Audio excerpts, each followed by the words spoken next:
Terima kasih Otto dan juga Fiona. Assalamualaikum, salam Malaysia Madani. Was Tiri Martiam. Kita mulakan dengan sukan pemotoran. Pelumba negara Nazirul Izzat Bahaudin bersyukur atas kemenangan pertamanya di pentas Asia selepas menjuarai perlumbaan Underbone UB 150cc di Buriram, Thailand. Pelumba berusia 23 tahun itu memaklumkan kejayaan itu dihadiahkan buat arwah ayahnya yang sentiasa memberikan sokongan sehingga meraih kejayaan. Selain itu, Nazirul juga turut berterima kasih kepada seluruh keluarga dan semua pihak yang terlibat. First kali, yelah, selama saya main daripada umur 7 tahun sampailah sekarang umur 23 tahun.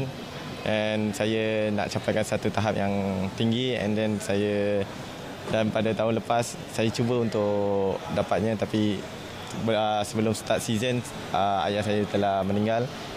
Dan lepas tu tahun inilah mungkin rezeki saya dapat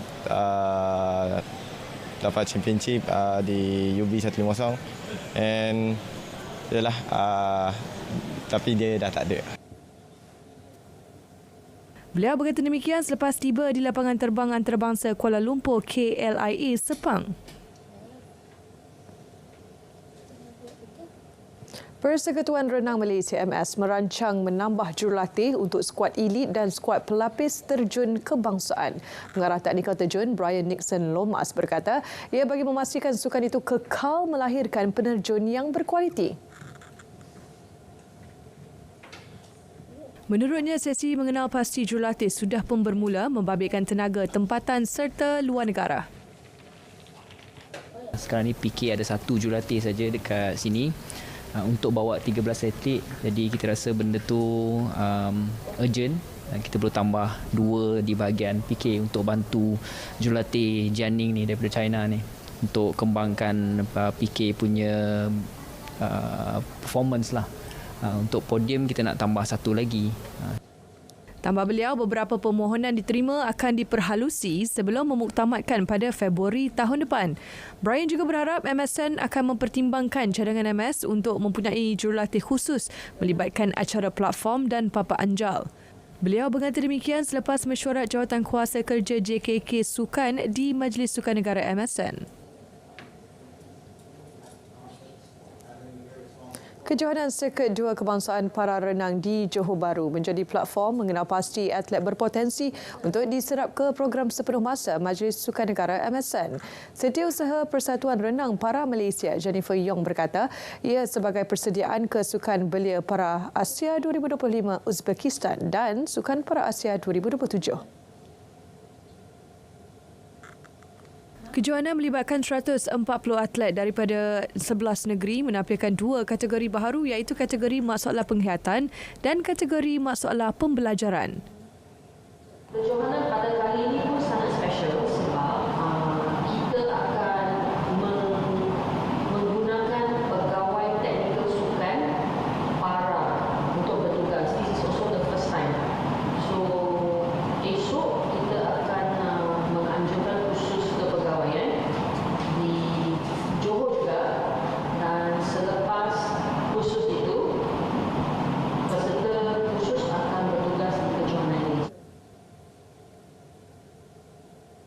Tambah beliau, negeri Kelantan dan Perlis tidak menghantar atlet ke kejohanan itu kerana belum aktif dalam sukan renang para. Manakala Perak juga tidak akan menghantar atlet kerana masih mencari pengganti jurulatih bagi atlet para renang.